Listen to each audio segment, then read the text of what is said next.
শত শত হাতি তৈরি করতে তারেক রহমান আসছে। যদি তুমি ভয় পাও তবে তুমি শেষ, যদি তুমি রুখে দাঁড়াও তবেই বাংলাদেশ। ইনশাল্লাহ ইনশাল্লাহ আমরা শতভাগ আশাবাদী দিই।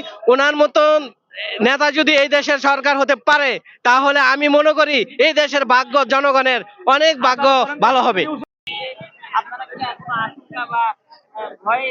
না, নিরাপত্তা ইস্যু থাকবে, কারণ বিভিন্ন দেশ চেষ্টা করবে। এখন ভয় পেলে তো চলবে না। তিনি বলেছেন যদি তুমি ভয় পাও তবে তুমি শেষ, যদি তুমি রুখে দাঁড়াও তবেই বাংলাদেশ।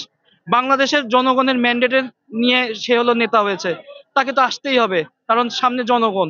যদি ভয় পায় তাহলে তো আর হবে না। এজন্য সে আসছে যে না, শরীফ ওসমান হাদির মৃত্যুটা যদি আপনার ভয় পায় তাহলে এই দেশের জনগণের একটা হুমকি স্বরূপ। সেজন্য জানান দিতেই সে আসছে যে না, আমি ভয় পাই না, আমি তোমাদের সাথে চলবো, তোমাদের সাথে থাকবো। এইরকম হাদি ভাইয়ের মতো যারা মারা গেছে তাদেরকে আমরা সব সময় চাই ব্যস্ত নসিব করুক। এবং এই শত শত হাতি তৈরি করতে তারেক রহমান আসছে। আমাদের দেশ নায়ক তারেক রহমান আমাদের বাংলার মাটিতে দীর্ঘ 17 বছর পরে আমাদের বাংলার মাটিতে আসবে। উনি বাংলাদেশের সন্তান, উনি বিগত সরকার আমলে 3 বারের প্রধানমন্ত্রীর ছেলে। আর ওনার এই 17 বছরের একটা আকাঙ্ক্ষা আমাদের মধ্যে আছে, এই জন্য ওনাকে এক নজর দেখার জন্য আমরা এখানে আমরা এসেছি।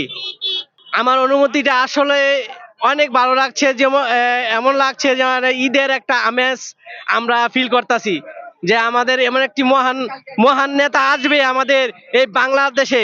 আমাদের একটা ঈদের একটা উৎসব আমেজ আমরা ফিল করতেছি। ইনশাল্লাহ ইনশাল্লাহ আমরা শতভাগ আশাবাদী দিই। ওনার মতন নেতা যদি এই দেশের সরকার হতে পারে তাহলে আমি মনে করি এই দেশের ভাগ্য জনগণের অনেক ভাগ্য ভালো হবে।